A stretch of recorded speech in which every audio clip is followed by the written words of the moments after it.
I'm Sage Cole, and my talk today, which is Monday, August 8th, 2022, is titled "The Holy City Has Arrived." I had been scheduled to offer this talk last week, but the needs of my family kept us back in Boston, and luckily this theme of the Holy City really fit for both week's themes here at Freiburg. The vision of the Holy City, New Jerusalem, coming down from heaven is a vision of the fulfillment of Christ's second coming, which was your conversations last week. But it's also, of course, first and foremost, a vision, a colorful, dreamlike vision experienced by a person in the Bible, John of Patmos. And it's also the vision that defines our Swedenborgian church, known formally as the Church of the New Jerusalem. And so it's an appropriate vision to start our week here on angels, dreams, and visions in the Bible.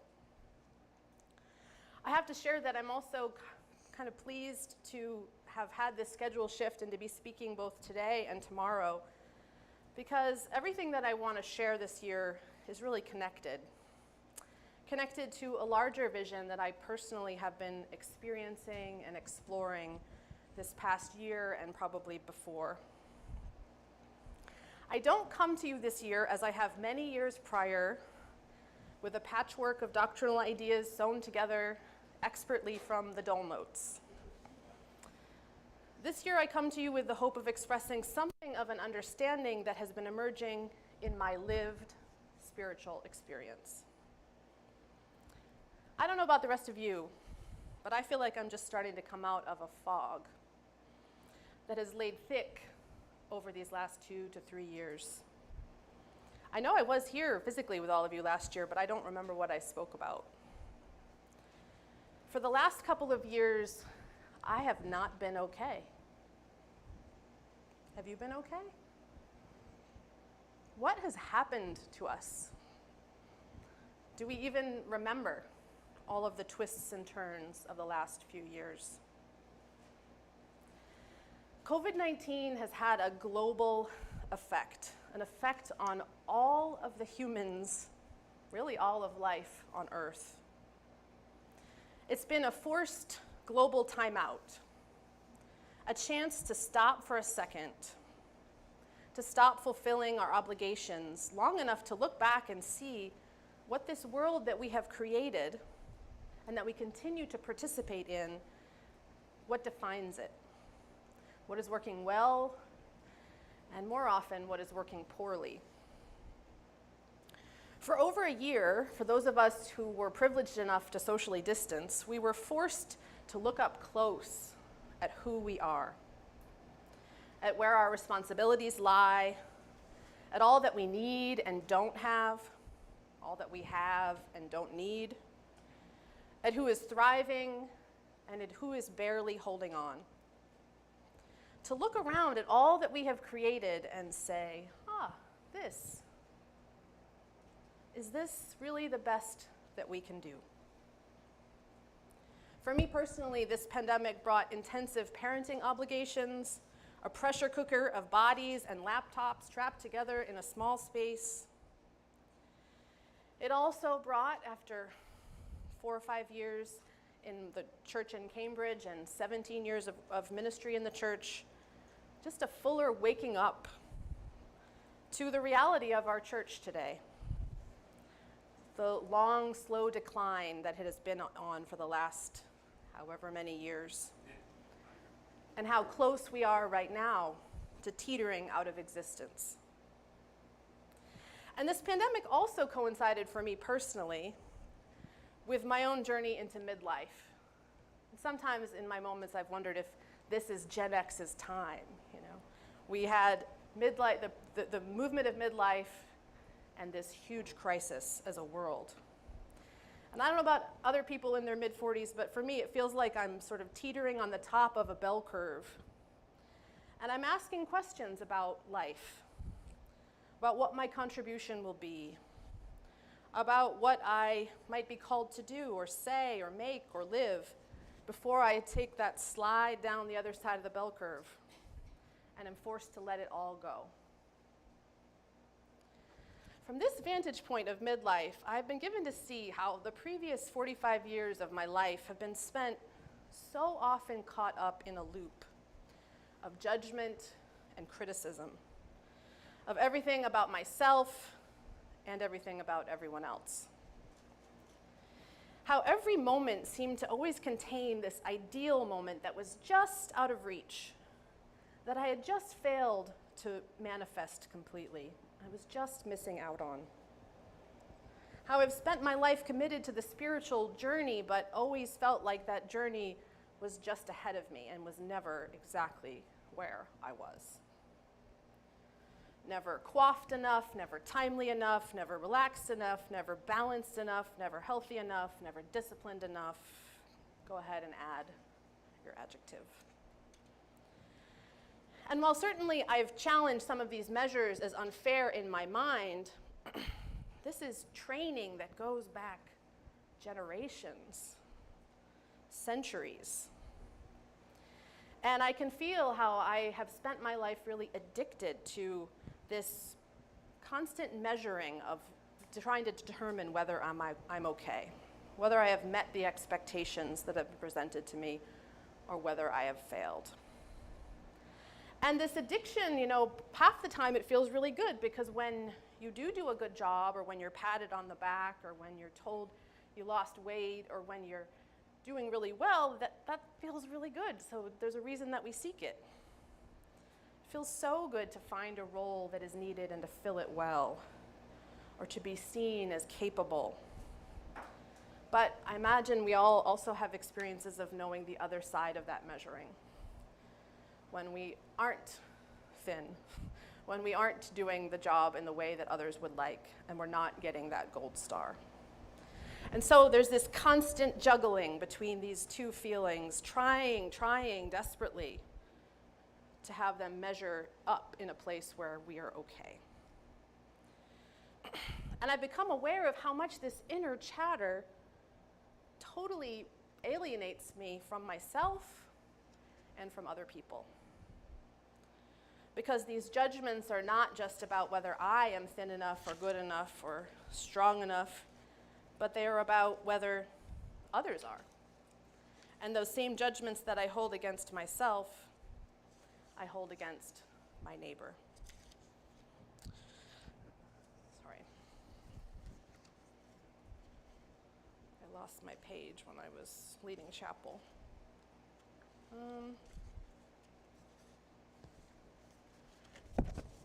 Just one second.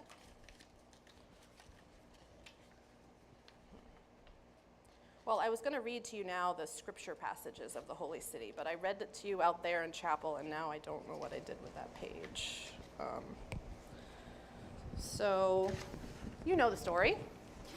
The Holy City, this prophecy was in the ethos of the universe long before Jesus' time. The first to speak it was the prophet Isaiah around 800 BC. And arise, shine, for your light has come. Who's got their Bible in their minds? He talks about this new heaven and this new earth. He begins to proclaim, and Isaiah is a prophet. This is after the temple has collapsed, and he's saying, don't give up. There is going to be a new Jerusalem that will be beyond anything that we experienced before as a people. And then roughly, I guess they think it was written down in 96 CE, so after Jesus had died, we get the book of Revelation, where we really start to get into this image of the Holy City. And I did read that to you in our chapel this morning. This holy city coming down out of the clouds, out of heaven from God. And then about 1,600 years after that, Swedenborg became captivated with this image and was called to elaborate even further on what this holy city would be. And I realized the page that was missing here, the transition from everything I was saying before to now, is that I think this vision, I think I've had it wrong. I don't know if we as a church have had it wrong, but I think personally I have had it wrong so far. That I've often imagined the Holy City like this sort of vague light out there in heaven, that sometimes when I'm really doing good and I've really gotten a lot of gold stars, I can sort of touch. But other than that, it's very distant and far into the future. And somehow after this pandemic, after all of the stress of these last years, after coming face to face with my children they talk about the apocalypse. Like, I think there's a lot of people in the world that don't really think there is going to be this grand, long future when that holy city will come. I've begun to realize that if this holy city is going to be ever, maybe it's now.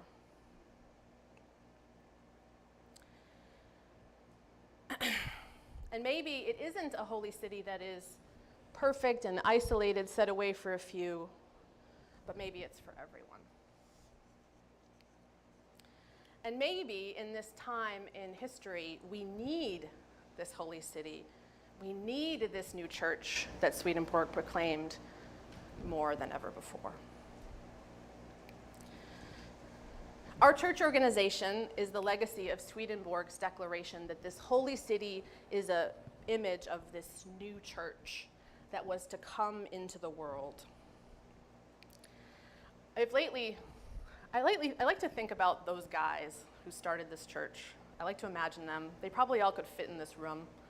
I like to think about those early adopters of Swedenborg who read this vision and thought, were just totally moved and empowered by it, and then had the hubris to think that without any actual instructions or really a charge, that they had what it took to start this church.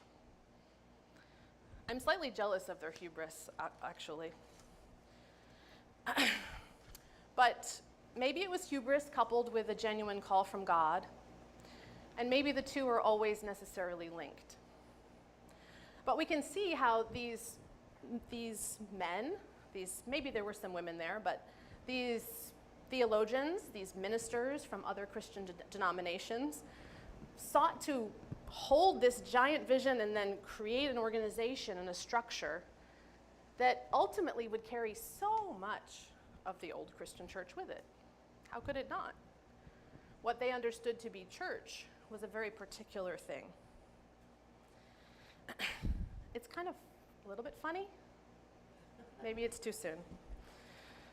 But now I wonder, imagine us reading Swedenborg for the first time.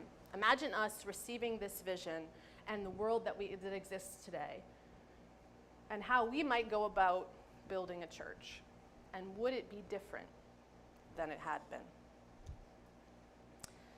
In the branch of Swedenborgianism of which I am a part, and many of you, the General Convention, we've settled in long ago to accept that we are not, as an organization, the fullness of the new church. Our great saint, the Reverend Dr. George Dole, often would say that to call ourselves the new church is like to call an amateur rugby team Olympic champions, which is a great analogy. We've accepted and we've embraced the idea that the new church is much bigger than the organization that we are a part of specifically. And we've shifted, I guess this happened in the 90s, to calling ourselves the Swedenborgian church, not the new church, accepting that what defines us is not, in fact, our striving to live into this new church, to live into this big, unwieldy vision of the holy city, but our devotion to Swedenborg and to his extensive writings that can keep us busy and maybe inspired for a lifetime. Up until these last couple of years, I have been happily engaged with being a Swedenborgian. And maybe I will become happily engaged again. But since the rift of this pandemic, since really seeing so much of what I had been in denial about, the depth of delusion that we all live in, the deep trenches of racial injustice that define our country and our world, the environmental crisis brought on by our rampant materialism that's on a course towards making our planet uninhabitable. This general unwillingness as a human community to see one another as whole and complete and equally worthy of life and love, but always constantly measuring, seeking to understand where someone stands, where their allegiances lie, where their power lies. It seems to me that the expectations of involvement in the world, the roles that exist to participate in it now, are not going to be what will help us walk out or beyond into any new way of being that may help to heal the earth and our human relationships, to shift the course of things. It seems quite clear to me that we need a new church, a new doctrine, a new way of understanding ourselves and our neighbors. I feel like I'm reading Swedenborg's vision with entirely new eyes, which feels right and good because he spoke about how the new church was to emerge from the Gentiles. And maybe I am a bit of a Gentile, not having been raised in the church. Maybe we all are a little bit of a Gentiles. Does anybody really even know what church is anymore? When we can see this vision with fresh eyes, its power returns. I love reading the writings of the saints of our tradition from the early 1800s because they're so passionate and they're so confident that something really big and new is happening.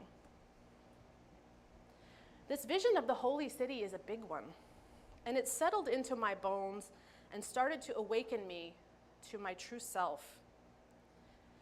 The holy city is not this future utopia that we can create when everyone becomes Christian or Swedenborgian, or everyone starts driving correctly or becomes a vegetarian, or when we all manage to become our ideal selves. But the holy city is an image of what is now, when we are actually in the midst of the city, commingling, forced to come to understand and respect each other's differences and find a way to live together. It's funny, but I realize that in all my theological thinking, I never really thought about people in the holy city. I thought about the gold streets, I thought about the lamb and the tree of life and the leaves and the rivers, but I never actually imagined what the mingling together of 12 different tribes with different rituals, different styles of dress, different ideas about what is polite and what is impolite, different assumptions, speech, what that would be like when they're all in the city square, what opportunities and challenges that may present. On a very practical and objective, literal, natural level, the earth has become a city, a web that connects every being on earth with every other being. You can no longer exist as an isolated tribe. You can no longer raise a child to believe that the only tribe, the only way of being or way of believing, way of speaking, way of choosing is the one that your family happens to hold. No matter how much you seek to limit what they are exposed to, your child will see. They will log online at a friend's. They will witness difference. The 12 tribes are mingling in the midst of the city right now. We are together and we have entered through the gates. And in the world as we observe it, the streets are not paved with gold. From an external view, it all just appears to be chaos much of the time. We no longer can rely on the practices and assurances of our particular tribe. Trust that these ways of being are right and good, and be guided in our lives by living up to those particular expectations of excellence. How can we when we know that there are all these new measures of excellence introduced by all of these new tribes, all of these new ways of being human? How will we ever decide what's good? I believe it's this reality that is causing such a backlash in our world right now, causing so many people who are so frightened by this chaos to double down on their tribal identities, their personal beliefs about what it means to be human. This is causing many people to embrace fascism as an antidote to the chaos, a last attempt to be among the superior class of humans, the ones that get to say, okay, I'm okay, I am worthy, I belong. But there is a better way, and that way is depicted in the image of the holy city, New Jerusalem. Not as a city that is made real and defined specifically by everything that Emanuel Swedenborg managed to get down in a book. We know, and Swedenborg knew, that truth is much deeper than the words that we use. He did his darndest, and he did a really great job. But if we begin to become totally attached to his words, if we continue to walk this path of believing that it is Swedenborg's books that define this city, and the only way in is to read all those 30 books, we will definitely be leaving many, many out. Swedenborg was a revelator, but he was also a man, a human man, with a wonderful, disciplined brain. And he did his best to convey the depths of his spiritual experience. But he was describing something that ultimately is much bigger than anything he could express in words. Doctrines only point the way, but they are not the way. The way of regeneration is the Lord's work in us, which we ultimately don't all have that much control over. What's becoming clear to me, and I hope it's becoming clear to others through the gift of this global crisis, is that the only doctrine that matters at all, that precedes all others, is the first commandment, that the Lord our God is one. Now that we are all in the city together, we cannot hold any people above or below any other people.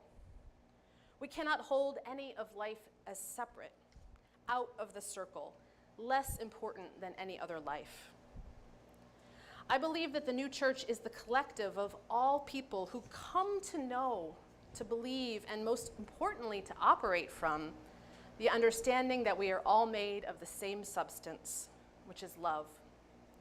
That we are all part of the same thing, called to love this vast network of creation and our neighbor as ourselves. As much as we have been proclaiming the oneness of God for centuries, still all of these hierarchies exist. So I don't know that it's actually yet gotten through. And when I am caught up in measuring myself and seeking to become good and worthy, it's not gotten through to me either. To be an adherent of this new church is to acknowledge and reject a life built on selfishness. And this is really tricky because selfishness is in many ways the foundation upon which the external systems of the world are built. To be an adherent of this new church is to live in the world, but to not be of the world, as Jesus put it. And each of us needs to decide what that looks like, hence the chaos.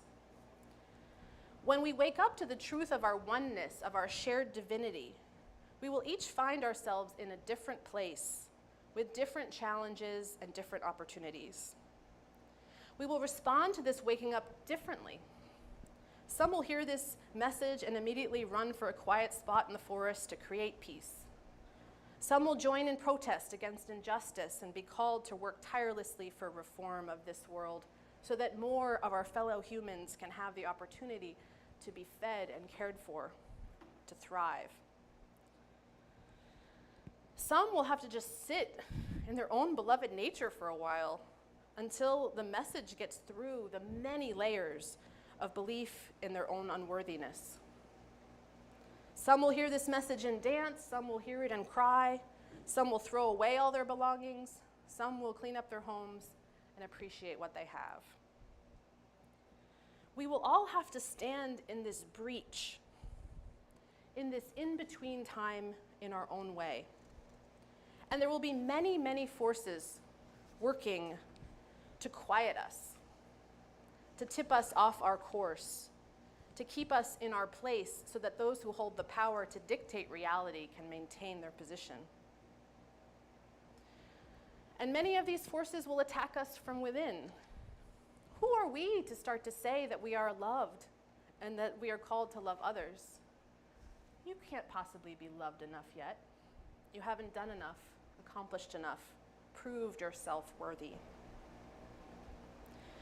I believe many of the forces that will attack us in this process of moving beyond our selfishness will actually come from within our own communities, as others who have known us in one way will not want us to change, or as our priorities shift and we begin to move in directions that they aren't comfortable with. As our selfish impulses argue against our higher desires, we will be in a time of temptation. And because the walk will be so different for everyone, we will be tempted to criticize, tempted to tell others to speed up or to slow down, tempted to judge and to compare. I think this might be the easiest and most damaging trap of all. The chaos of stepping into the holy city is real. It is not a simple and straightforward walk. I remember a poignant memory on my spiritual journey when I was in my early 20s. I had my first car, red Toyota Tercel with no air conditioning, and I was driving to the Almont New Church Assembly. I had Ani DeFranco blasting on the radio, and I was feeling just so joyful and happy. And then I drove over a crest, and I saw all the smokestacks of Detroit. In an instant, the absurdity of it all coalesced. I was having a divine, joyous moment driving in a car that I loved that was also simultaneously contributing to the destruction of the environment. One truth didn't cancel out the other. Both were true. As we walk towards this new church, this new earth, this new heaven, as we mingle together in the holy city, trying to accept ourselves and each other, we will have many contradictory moments like this. Moments when we will have to hold simultaneously our beloved nature and the systems that we participate in the world that are destroying our earth and oppressing our neighbor. We will have to hold our beloved nature coupled with all of our inner insecurities that we have learned from generations. We will not be able to free ourselves all at once. And even more likely, we will not be able to free ourselves from these systems completely in our lifetime, if ever. But I believe that our efforts of starting to see and to name those things about ourselves that keep us separate from each other, as we begin to see and name those inner voices that keep us at odds with our own divine nature and the divine nature of others, that these efforts will not be lost, that they will make space for our children and our grandchildren, that they will make it possible for generations into the future maybe to actually build something new. Maybe our species still has the potential of evolution and a new world in the future. For me, awakening to the need to embrace my own broken self and the broken world around me, realizing that the city is always just right here and that I am there in it. This has all created external evidence that points towards the possibility of real joy. And it has left me committed to expanding my ability to experience the love at the core of my being, to honor the love at the core of all of your beings, at the core of life itself, and to seek to listen and respond as well as possible to the promptings of this love. I don't know where that's all going to lead. I don't know where it's going to come together in resonance with the church as it is today, and where it's going to come into conflict. But it seems to me that at this point in time, trusting the promptings of love in our hearts may be the only guide that can be trusted. And that's what I'll be taking up in tomorrow's talk. The Bible is us. Angels' dreams and visions are for everyone. Thank you, everyone. Happy to take questions.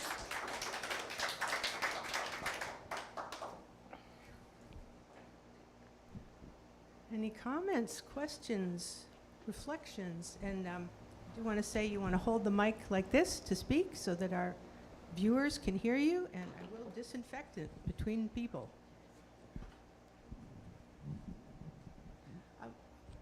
Seeing no hands, I'm going to take advantage of the fact that I have the mic. This is Susanna. And one of the things that has always struck me about the way the Holy City is described is descending is a verb. And just as we are human beings, which is a verb, it's always descending. It's always coming. And that idea that it's a process and you can pick up again anytime if you drop out, it's always in action. So thank you for your talk. Really enjoyed that.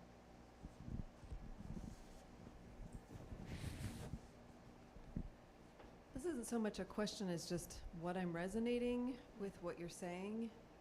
It seems that there's a strong message here that we've had ideas about the purity of our vision and the purity of our purpose that have been damaging actually to us.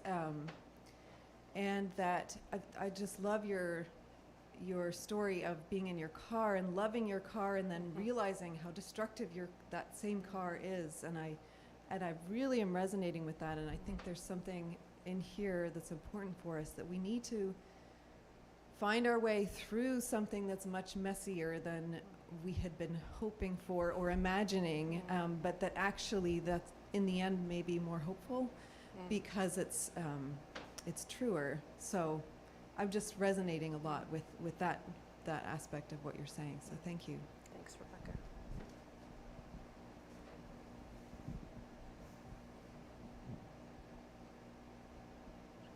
We're all feeling a little descending happening in us. That's great. So happy to have a little more break if people are All right. have had their words. Going once? Going twice? Hi, this is Lynn. Oh, yes, please speak up.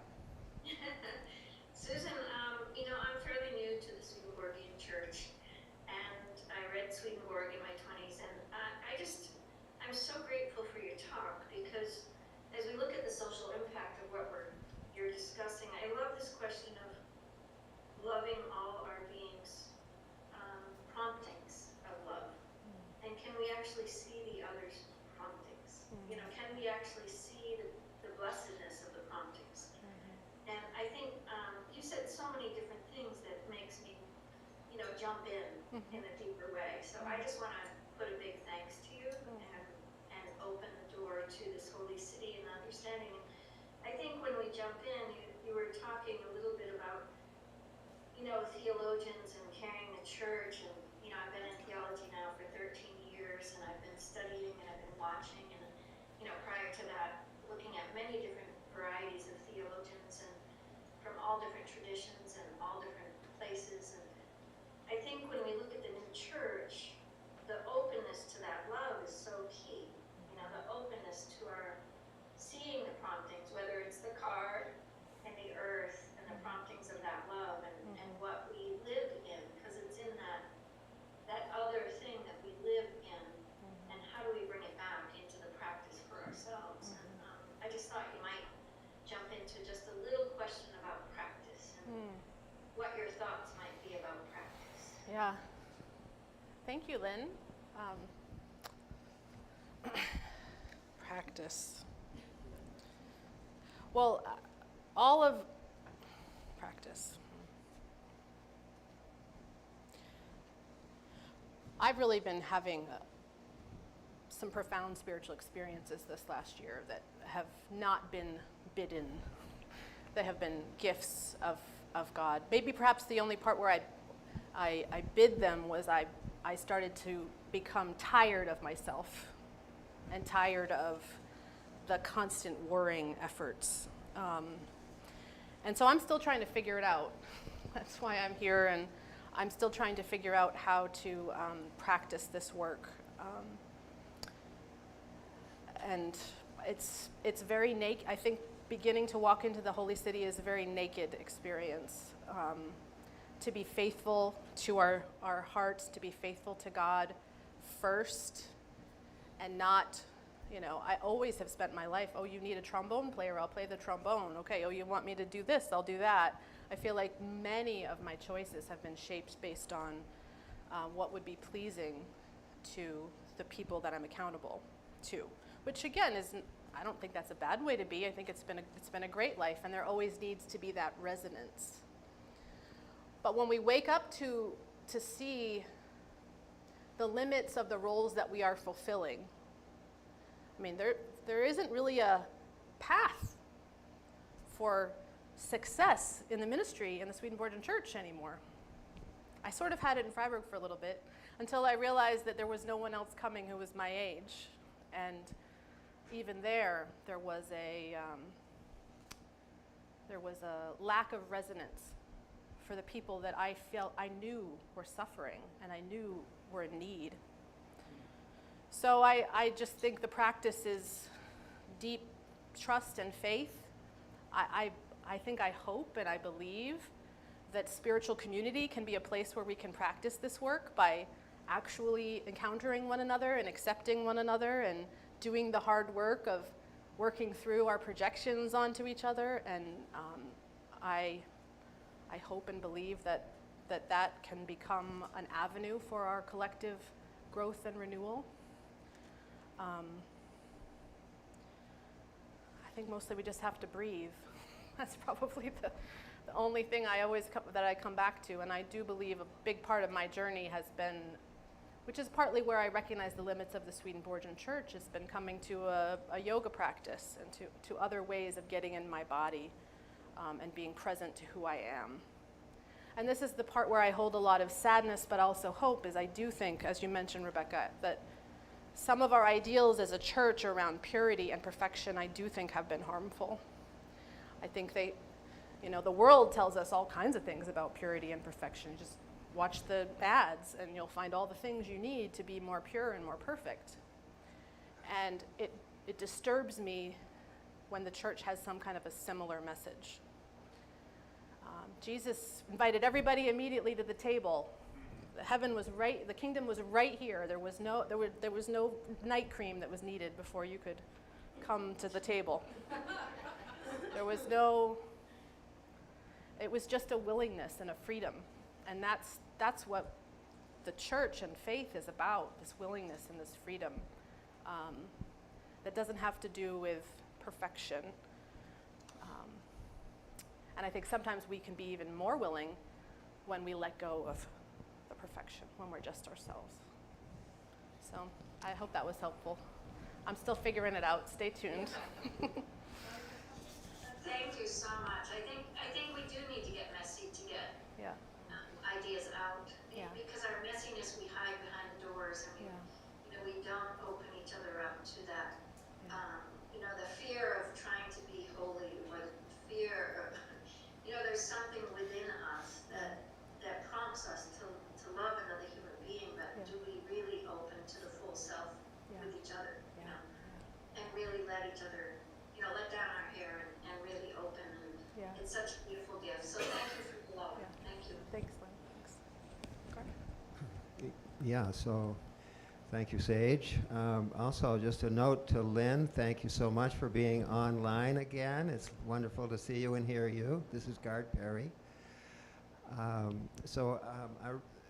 pick up on what that with which I resonate most closely in your talk, and it touches on Lynn's question, but is this notion that, and I'll frame it for myself, what I have thought I believed is true, I find is no longer true. I find that what I thought I knew about, and I'll say, in this case, I could say the Swedenborgian Church as a denomination, and I'll also say the writings of Swedenborg. What I thought I understood in my younger years and over the course of personal life and life in the ministry, I find I was quite wrong. Wasn't disastrous. I wasn't arrested. I did get into quite a bit of trouble now and again, but I more or less got out of it. But now I can look back and see, aha, now I see where I was wrong. So I'm going to offer just 2 ideas. They are very real for me.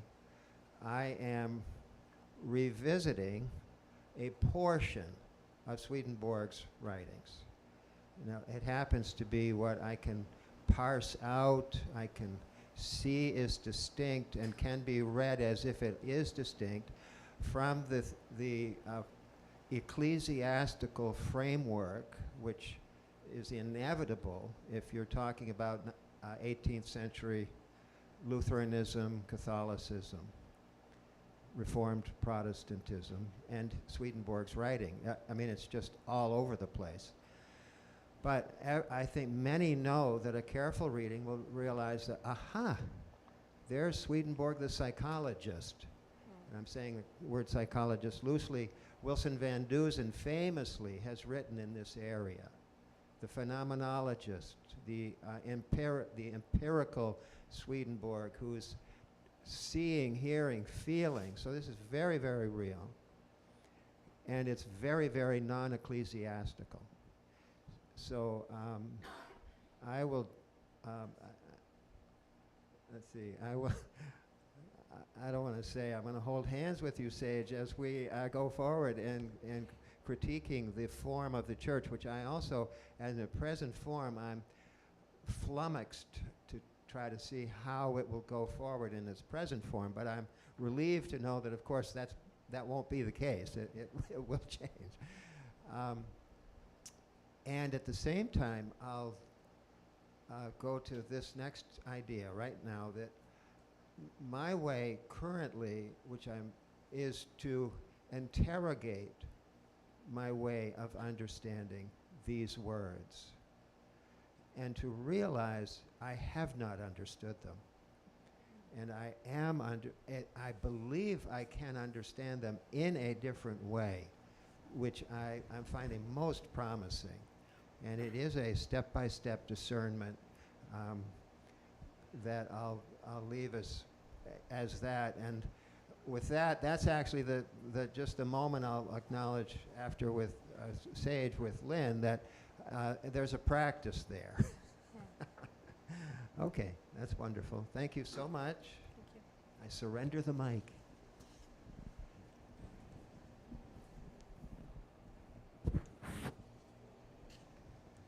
Thank you so much. We've been talking about a lot of this, so I don't know if there's anything that I'm going to say that hasn't been addressed. But I've been meditating a lot about the relationship between the heart and the brain. And in yoga, your heart chakra is where you put your what's called in Sanskrit your Ishta Devata, your special form of the divine that you connect to. And so for a Christian, Jesus is in your heart, and this very much reflects in what Swedenborg talks about, the Christian church being the heart of heaven, because that's where the love is. And it's very appropriate that we find a specific form that we connect to, a divine human form that we can bring into our hearts with love that we can embrace as an individual. There's also the brain.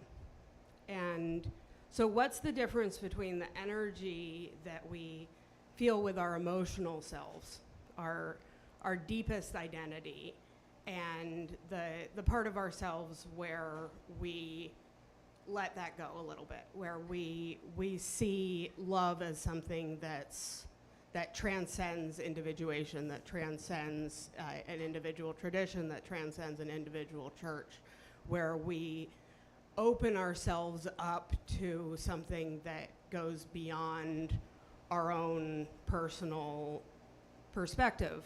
And I'm not saying that this is a better or worse thing. I'm saying that they have to work together. We have to have the emotional connection to the divine human in a form that can be embraced and known as an individual, we also have to have detachment. We also have to have this brain consciousness, and the interesting thing is breath is happening down here in the lungs, but breath is also something that's happening throughout the whole body. And so when we talk about unifying all of these different traditions, unifying all of these different perspectives, these different gates to the holy city, you know, it's not described as a mountaintop where there's one person sitting up there. It's a city where we're all interacting. So seeing the holy city as a collaborative process is not a process of erasure of distinction. And I think that's my point. That we have to have the heart that draws us into our individual gate, but then we have to also see that the whole system works in terms of distinction. The whole system works in terms of specificity, and that's the variety that creates heaven. And it's very difficult to balance that. It's very difficult to have distinction and unity in the same thing, and yet I think that's the key to a heavenly society. Totally. Thanks, Eleanor. Charity unites where doctrine divides. All right, thank you, Yeah. everybody. Okay, we'll take our break. Thank you, Coffee break? Sage.